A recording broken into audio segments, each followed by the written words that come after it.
चलिए, तो आज हम एक ऐसे प्रश्न पे चर्चा करने जा रहे हैं जो देखने में काफी सरल लगता है, लेकिन अक्सर हम लोग गलती कर देते हैं।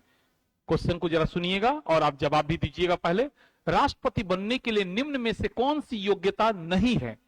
विच of the following is not a qualification to become president? Option है, ए है वह भारत में जन्मा नागरिक हो, बी है वह कम से कम 35 साल और अधिकतम 65 साल की उम्र का हो, सी है वह मैट्रिक पास हो, और डी है इनमें सभी। चलिए, तो इसका सही जवाब क्या होगा पहले हम बता देते हैं आपको कि राष्ट्रपति बनने की कौन सी योग्यता जो है प्रश्न में दिया हुआ नहीं है।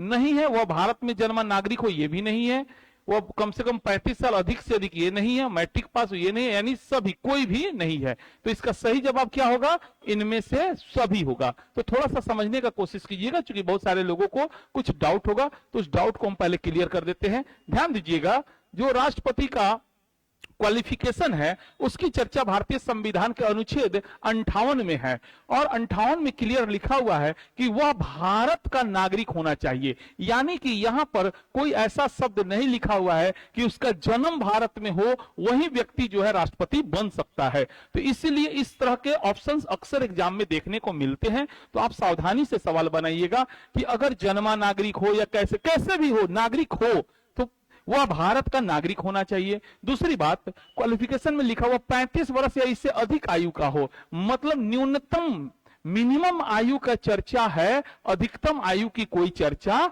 नहीं है। ठीक है। और तीसरा है, लोकसभा का सदस्य निर्वाचित होने के योग्य होना चाहिए, और यहां भी सावधानी बरतिएगा, लोकसभा का सदस्य हो नहीं, लोकसभा का सदस्य बनने के योग्य हो। जैसे अगर हम कहें कि आप दरोगा बनने के योग्य हैं, आप दरोगा हैं इसका अलग मतलब हो गया, और बनने के योग्य है इसका मतलब अलग हो गया। तो योग्यता में लिखा हुआ है राष्ट्रपति का सदस्य निर्वाचित होने के योग्य हो। ठीक है। अगर ऐसा ऑप्शन है कि लोकसभा का सदस्य हो, तो ऐसी कोई योग्यता है नहीं। ठीक है। चौथी बात है, भारत सरकार या किसी राज्य सरकार के अधीन किसी लाभ के पद पर वो नहीं होना चाहिए, लेकिन इस काम के लिए जो है राष्ट्रपति का पद, उपराष्ट्रपति, राज्यपाल और संघ अथवा किसी राज्य के मंत्री को जो है लाभ का पद पर अगर है, मतलब उस पद पर है, तो उसे लाभ का पद नहीं समझा जाएगा। तो मुझे उम्मीद है कि आप मेरे जवाब से संतुष्ट होंगे, क्योंकि ऑप्शन में था जन्मा नागरिक है, तो जन्मा नागरिक हो, यह गलत हो गया। उसके बाद दूसरा ऑप्शन था कि उसकी उम्र कम से कम 35 साल और अधिक से अधिक, तो अधिक से अधिक का कोई चर्चा नहीं है, एजुकेशन क्वालिफिकेशन की कोई चर्चा नहीं है, इसलिए उसका सही जवाब क्या होगा? इनमें से सभी। उम्मीद है कि आपको यह सवाल अच्छा लगा है और समझ में भी आया है, और आप कहां गलती करते हैं यह बात भी आपको पकड़ में आया है। अगर आया है तो एक लाइक जरूर कर दें और शेयर कर देंगे तो बहुत बढ़िया होगा। चलिए, धन्यवाद।